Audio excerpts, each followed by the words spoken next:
अस्सलाम व्यूअर्स, आप देख रहे हैं दी जर्नलिस्ट। मैं हूँ ख्वाजा आफ्ताब हसन और मेरे साथ है तमसीला चिश्ती। तमसीला साहबा, हमारे व्यूअर्स को पाकिस्तान की सियासी सूरत हाल के बारे में बताएं और ये भी बताइएगा कि लॉन्ग मार्च जो तहरीक इंसाफ करने जा रही है जी, उसका ऊँट किस करवट बैठेगा और इसके साथ साथ जो मकासद थे इसको ताख़ीर जी का शिकार करने के, क्या इमरान खान वो हासिल कर पाए? तो व्यूअर्स, तमसीला साहब अच्छा, ये क्या स्टाइल है? पहले तो आप ये बताइए। बराह रास्त अच्छा, मैं तो पहले भी बराह रास्त ही हूँ जी। सवाल आपने काफ़ी सारे एक ही दफ़ा में कर आप दिए। मरहला और वन बाय वन जवाब लगता है आप बात नहीं करना चाह रहे हैं। आप चाह रहा शायद हूँ कि आज आप सियासत पे खुल के बात करें, अच्छा क्योंकि सियासत ऐसा मौजू है जिस पे हर जी। बंदा ना सिर्फ आजकल तो सारे ही माहिर बने हुए हैं, लेकिन ये कि हमारे पास क्योंकि कुछ अंदर की खबरें भी होती हैं तो वो ज़ाहिर लोगों तक सॉरी पहुंचना बहुत ज़रूरी है। सबसे पहले जो बात करनी है वो लॉन्ग मार्च की, जैसा आपने कहा कि जैसा दरमियान में वो रोका गया, 3 दफ़ा डेट दी गई जी, और इसके बाद जब ये अब दोबारा किया, ऐलान किया तो उसमें 3 दफ़ा की डेट दी गई। उसके पीछे एक तो तोहम परस्ती आपको पता है काफ़ी ज़्यादा है और खान साहब तो इसके काफ़ी कायल है, शिकार हैं, बल्कि शिकार कहना चाहिए शिकार हैं, क्योंकि वो उन्होंने जो ज़िंदगी गुजारी है अपनी, वो तो तोहमात से दूर थे, बहुत दूर थे, लेकिन सिर्फ इल्ज़ामात के करीब थे। लेकिन अब ये है कि अब वो दिन का, घंटों का, महीनों का, चांद ग्रहण, सूरज ग्रहण और इस तरह की सारी चीज़ें लेके चलते हैं जो उन्हें पीछे से ऑर्डर्स मिलते हैं उसके मुताबिक। खान साहब के ना 2 बैग्स हैं, एक तो वो बैग है जो इनको छोड़ के अलहदा हो गई हुई है और दूसरी बैग जो अभी भी उनके साथ है। अभी उस बैग से मुराद पुश्त पनाही हरगिज़ नहीं है। हाँ, ये भी है। तो अब ये कि पहले तो आज की तारीख थी, वो आज से मुराद ये कि यानी 8 तारीख थी, तो वो जो है वो डिले हो गया सिर्फ इस वजह से कि चांद ग्रहण का उनको बताया गया कि चांद ग्रहण है। उसके बाद उन्होंने जुमेरात का कहा, जुमे का कहा, लेकिन अब जो बताया जा रहा है कि वो उसकी डेट अब होगी 11। उसकी वजह ये कि 11-11-22 इसके पीछे भी ये इल्मुल अदाद वाले जो है ना बड़ा तंग कर रहे हैं खान साहब को।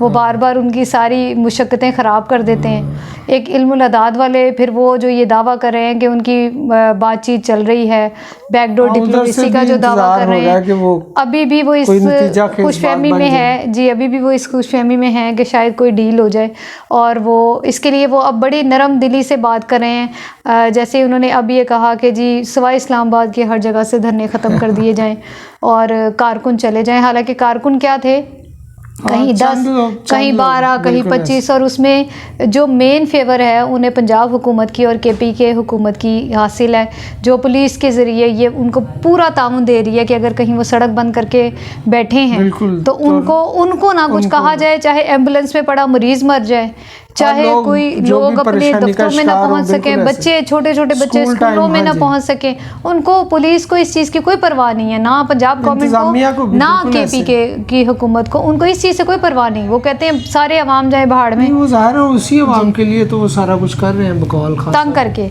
अवाम को तंग करके सब कुछ कर रहे हैं। उसकी तंगी का तो कभी ख्याल किया ही नहीं गया। जी जी।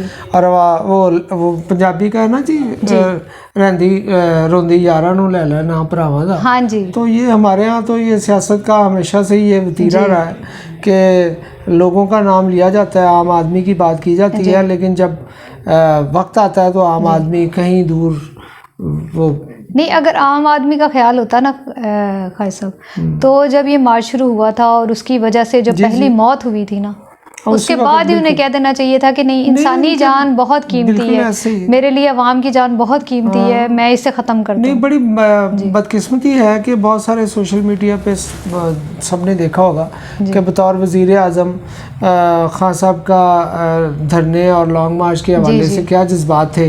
जब अपोजिशन उनको धमकियाँ दे रही थी कि हम निकलेंगे सड़कों पे, और वही फवाद चौधरी साहब जब वज़ीर इत्तलात थे तो वो किस तरह की जुबान इस्तेमाल करते थे, और वो कहते थे इनको अवाम का ख्याल नहीं है, ये क्यों सड़कों पर निकल सारा कुछ कर रहे हैं। लोगों को भी सड़कों पे निकाले, सड़कें भी बंद कर दे, तो इसका मतलब ये फैसला ही नहीं मानते, इसका मतलब सड़कों पे आ जाएंगे। मुल्क को रोक देंगे। अवाम को नुकसान है, गरीब लोगों को नुकसान है, सड़कें बंद कर रहे हैं, लोगों की रोजगार जा रहा है। जो बेचारा दिहाड़ी में जिसने आके मजदूरी करनी थी, जब मुल्क रुक जाएगा वो किधर से बच्चों का पेट पालेगा। ये मुल्क दुश्मन अनासर इस तरह की बातें करते हैं, आपने इनकी बातों में नहीं आना। ये कोई इस्लाम की खिदमत नहीं कर रहा है। चले, ये तो वो सूरत हाल है कि ये आपकी गुफ्तगू से ये अंदाज़ा लगाया जा सकता है बल्कि कि लॉन्ग मार्च में ताख़ीर इल्मुल अदाद के मुताबिक चल रहा है, वो सितारों की चाल है और बैकडोर डिप्लोमेसी का इंतजार है कि कोई अच्छा कोशिश जवाब कोई चंगा आ जाए, सदा आते को बुलावा ही आ जाए, जो बार बार गेट नंबर 4 की बात की जाती है। अच्छा, इसमें गेट नंबर 4 का आपने जिक्र किया, व्यूवर्स को ये अंदर की खबर बताना बड़ा ज़रूरी है कि खान साहब के पास क्योंकि बंदे बहुत ज़्यादा इकट्ठे नहीं हो सके इनकी डिमांड के मुताबिक, जो ये इनकी ख्वाहिश थी, इनके बार बार कहने के बावजूद चाह रहे थे कि लोग इनके साथ हैं, लोग नहीं निकले। ये तो सबने देखा, ये कोई हम ऐसे बात नहीं, घड़ी बात नहीं कर रहे, लोगों ने देखा है कि किस किस्म का अब इनका जो टारगेट है खासा वो ये है कि ये GHQ के बाहर धरना देने का इरादा रखते हैं। वो एक प्रोटेस्ट इन्होंने किया था नहीं, लेकिन अब ये कि अब उस वक्त तक ये नहीं उठेंगे अगर इनकी मर्जी की आर्मी चीफ की तकर्री नहीं होती। जो इनके जहन में जो एक दो नाम हैं, बल्कि एक ही कहें जो इनके जहन में नाम है, अगर उन्हें आर्मी चीफ नहीं बनाया जाता तो उस सूरत में इनका पहले से प्लान है कि ये GHQ के बाहर धरना देंगे। आपने सुना होगा इनका बयान जिसमें इन्होंने कहा था पिंडी जाएंगे, मैं पिंडी से लॉन्ग मार्च की क़यादत करूंगा। पिंडी क्या है सबको पता है, क्योंकि उनकी नज़रें ही पिंडी की तरफ हैं। वैसे अब बात से बात निकल रही है जी, इससे पहले कि हम खान साहब पे जो गोली चली और ज़ख्मी हुए उसके मुकदमे की बात करें, और इससे पहले हम ये बात आपसे जानना चाहेंगे कि क्या जी आइनी एतबार से अगरचे खान साहब या साबिक वज़ीर आज़म कह लें इमरान खान साहब, वो आइन को ज़ाहिर है उस तरह नहीं वो भी समझते, अहमियत उसकी नहीं जानते कि क्या वो ये हक़ रखते हैं कि नए आर्मी चीफ की तकर्री में वो किसी भी किस्म का कोई अपना किरदार अदा कर सकें? जी नहीं, इनका कोई किरदार है ही नहीं। ये वज़ीर आज़म का इख्तियार है कि वो जिसे चाहे, इन्होंने तो दी थी ना, इन्होंने army chief general Qamar Javed Bajwa साहब को चौतीला भी नहीं सी लंघ रहा। हाँ जी, और उस वक्त बहुत तारीफ़ें करते थे। उसकी वजह वही थी कि इनका ख्याल था कि ये इन्हें आगे लेके चलेंगे और ये कि इनकी हुकूमत रहेगी। हालांकि इनकी हुकूमत जाने में मैं फिर वही कहूँ कि फ़ौज का क्या हाथ है, एक आईनी तरीके से तब्दीली आई है, उसको ये कबूल कर लें, पार्लिमानी तरीके से आई है, उसको ये तस्लीम करने को तैयार ही नहीं। बिल्कुल ऐसे। और जहाँ तक कानून को मानने का ताल्लुक है, कानून को तो ये मान रहे हैं कि जब इन्हें गोली लगी तो फौरी तौर पे इनको कहाँ ले जाया गया, शौकत खानम हॉस्पिटल, जिसका हमने पहले भी जिक्र किया था। और मेडिको लीगल जो है वो कौन करता है? सरकारी हॉस्पिटल में होता है, सरकारी अफसर करता है, यानी डॉक्टर करता है।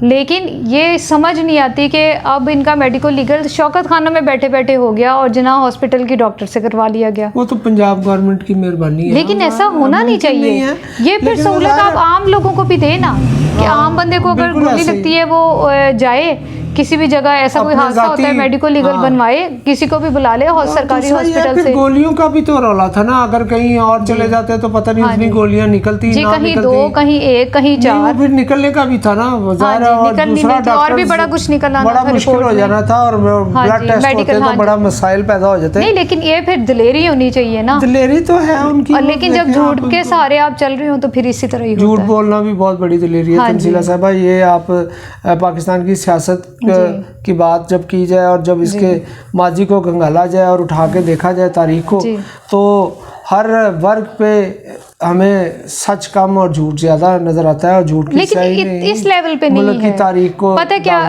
एक बात है ख्वाजा साहब, इस लेवल पे झूठ नहीं है कि यहाँ पे तो अब बात पे झूठ बोला जा रहा है कि अब आपके लिए तस्दीक करना मुश्किल है।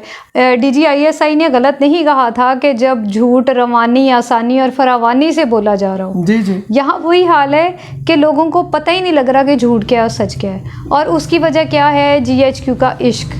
वो आपने वो नसीबो लाल का वो गाना सुने? कौन सा?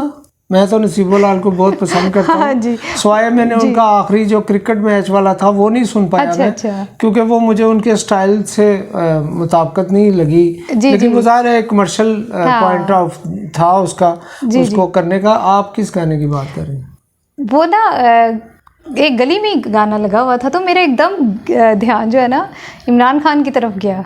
वो गाना था वे तेरी की मजाल लाके ना निभावे मेरे नाल। हाँ जी, खान साहब का वही हाल है इस बिल्कुल। वो ज़ाहिर है वो इस वक्त वो वही कैफियत है, रिवेंजफुल हुए हैं और वो किसी भी हद तक जा सकते मोहब्बत हैं। की शिद्दत में ये होता है वैसे जी होता वो है, इंसान में यकीनन बर्दाश्त नहीं हो रही होती कि क्या कर है। जाए। जब आपने दावे किए हो, आपने वादे किए हो हाँ कि जी। हमेशा साथ निभाएंगे और आखिरी सांस तक साथ निभाएंगे, जब आप दरमियान में कोई एक पार्टी या कोई एक फ्रीक जो है वो छोड़ देगा तो वो जाहिर है कलाइयाँ काटी जा रही होती हैं, यहाँ पे टांग पे गोली मारी जा रही है। बिल्कुल, वो बड़े इस तरह की खूनी किस्म के मामलात हैं। और पॉसेसिव आशिक, वो हालांकि बाकियों ने भी इश्क किया है वो लेकिन यानी उनसे जिनसे खान साहब को इश्क है, लेकिन उनका इश्क इस लेवल का नहीं था। खान साहब तो तमाम हदें घायल है, खान साहब घायल है। जी। और वो आपको पता है कि घायल जब खान साहब हो या सनी देओल हो, वो फिर आसमान सर पे उठा लेते हैं। और वो फिर कातिया वाला मामला है अब और ज़ाहिर है वो कातिया तो खैर घायल में नहीं था, वो मेरा ख्याल किसी और में था, वो आखिरी जो उनकी थी बात की फिल्म। लेकिन ये जो आपने मिसाल दी है वे तेरी की मजाल लाके ना निभावे मेरे नाल, तो व्यूअर्स यकीनन अवाम के साथ भी खान साहब का वही रिश्ता है जो कुछ दिन पहले तक GHQ से या आला क्या उसे कहेंगे आप, आला लोग कहेंगे या जी बस वो जो, लेकिन ये आप खान साहब पे छोड़ें, वो जो उन्हें कहना चाहता है वो कहें। मोहब्बत में कुछ भी कहा जा सकता है, कोई भी नाम दिया जा प्यार सकता का है, नाम रखा जा सकता जी। है। लेकिन ये है कि एक यहाँ एक संजीदा बात है, वो ये है कि जो सऊदी वली है शहजादा मोहम्मद बिन सलमान वो आ रहे हैं 21 तारीख को पाकिस्तान आ रहे हैं। और उससे पहले अगर ये पहुँच जाते हैं वहाँ पे, जो लग भी रहा है इस्लामाबाद पहुँच जाते हैं खान साहब, तो खुद सोचे क्या हाल होगा। वो इतना बड़ा पैकेज लेके आ रहे हैं, 4.5 अरब डॉलर का बेल आउट पैकेज लेके आ रहे हैं, और इसके अलावा ऑयल रिफाइनरी में उन्होंने अरबों डॉलर की सरमायाकारी करनी है। तो क्या जब वहाँ पे ऐसी सियासी अफरा तफरी होगी, ज़ाहिर है इस्लामाबाद मरकज़ है, तो क्या वो आएंगे? ऐसी सूरत में खुदा न खास्ता उनका दौरा अगर कैंसिल हो जाता है, फिर क्या पाकिस्तानी मईशत का हाल होगा? सूरत लग रही है। जब CPEC का मामला था और जी उस वक्त भी धरना था, उस वक्त भी खान साहब भी और कादरी साहब भी बैठे हुए थे और खान साहब भी बैठे हुए थे।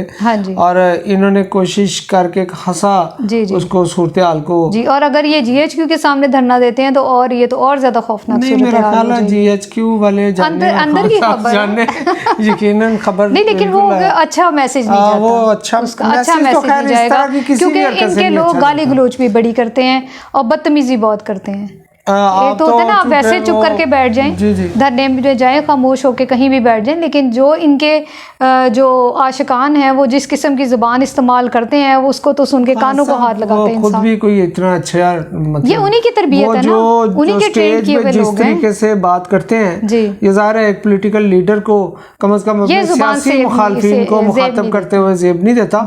और जवाब का जो सिलसिला चल पड़ा है वो भी बड़ा अफसोसनाक है। पाकिस्तान की सियासत इस वक्त यकीनन ऐसे लोगों के हाथ में है जिन्होंने उसे खेल बनाया हुआ है। मुल्क और कौम की बात अगर की जाए तो लोग जिस तरह की मुश्किल सूरत हाल से दो चार हैं और मुल्क में जो गैर मुस्तहकम करने की कोशिशें जारी हैं। आपके हमसाये में एक ऐसा मुल्क है जो आपको कबूल ही नहीं कर पाया कि आप एक आज़ाद मुल्क है। ऐसी सूरत हाल में वहाँ पे जब खान साहब के हवाले से जो रद्द-ए-अमल आता है वहाँ के मीडिया के हवाले से, वो बड़ा अफसोसनाक होता है। और वो ज़ाहिर है उसको, और वो तो बड़े खुश हैं, वो खुश हैं कि चले हम जो काम करना चाह रहे थे वो खान साहब जैसे लीडर कर रहे हैं। और यकीनन माजी में भी सियासतदानों का यही रवैया रहा है। खान साहब ने कोई अनोखा काम नहीं किया।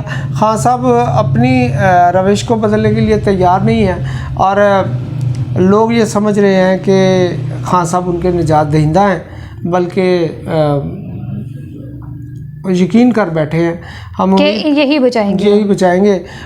लेकिन देखते हैं पाकिस्तान की सियासत किस करवट इसका ऊँट बैठता है, इसलिए कि